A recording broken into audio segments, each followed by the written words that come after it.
Mengapa Alkitab memiliki ayat-ayat dan perintah-perintah kekerasan dalam Perjanjian Lama?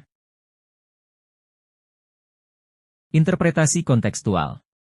Aspek penting dalam memahami bagian-bagian kekerasan dalam Perjanjian Lama adalah mengenali konteks historis, budaya, dan sastra di mana teks-teks tersebut ditulis.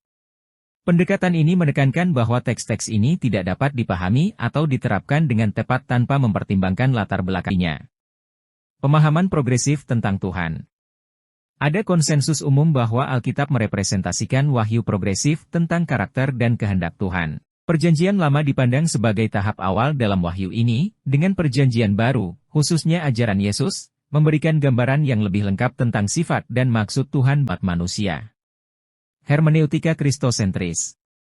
Banyak umat Kristen menganjurkan untuk menafsirkan seluruh Alkitab, termasuk Perjanjian Lama, melalui lensa kehidupan, ajaran, kematian, dan kebangkitan Yesus Kristus. Pendekatan ini sering mengarah pada penafsiran ulang atau kontekstualisasi ulang bagian kekerasan dalam terang pesan kasih dan pengampunan Kristus. Kompleksitas teologis. Masalah kekerasan dalam Perjanjian Lama melibatkan pertimbangan teologis yang kompleks, termasuk keadilan, kekudusan, dan kedaulatan Tuhan. Hal ini membutuhkan refleksi yang cermat dan seringkali menolak penjelasan yang terlalu sederhana. Evolusi etis. Ada pengakuan standar moral dan etika telah berkembang seiring waktu. Meskipun perintah atau tindakan tertentu mungkin sesuai dalam konteks kuno, hal tersebut tidak selalu bersifat preskriptif bagi orang percaya modern. Pendekatan interpretatif yang beragam. Umat Kristen menggunakan berbagai strategi penafsiran untuk memahami teks-teks ini, termasuk pendekatan alegoris, pasifis, dan komparatif.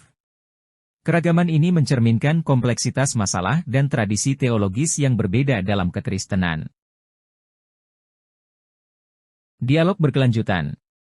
Pertanyaan tentang kekerasan dalam Perjanjian Lama tetap menjadi subjek studi, refleksi, dan debat yang berkelanjutan dalam komunitas Kristen. Tidak ada jawaban tunggal yang diterima secara universal, melainkan berbagai perspektif yang terus didiskusikan dan disempurnakan.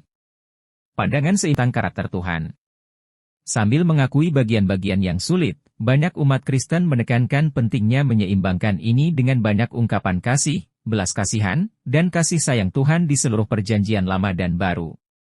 Keterlibatan kritis. Perspektif-perspektif ini mendorong umat Kristen untuk mendekati Alkitab dengan kebenaan, terlibat secara kritis dengan teks sambil mempertahankan iman pada karakter dan tujuan Tuhan secara keseluruhan.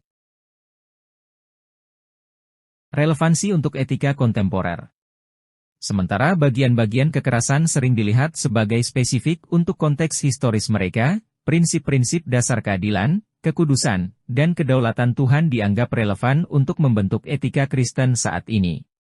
Sebagai kesimpulan, meskipun umat Kristen menawarkan berbagai penjelasan untuk bagian-bagian kekerasan dalam Perjanjian Lama, ada benang merah yang sama yaitu berusaha memahami teks-teks ini dalam konteks yang tepat, dalam terang narasi Alkitab secara keseluruhan, dan melalui lensa ajaran Kristus. Pendekatan ini memungkinkan keterlibatan yang bernuansa dengan teks-teks yang menantang ini sambil mempertahankan iman pada Tuhan yang penuh kasih dan adil.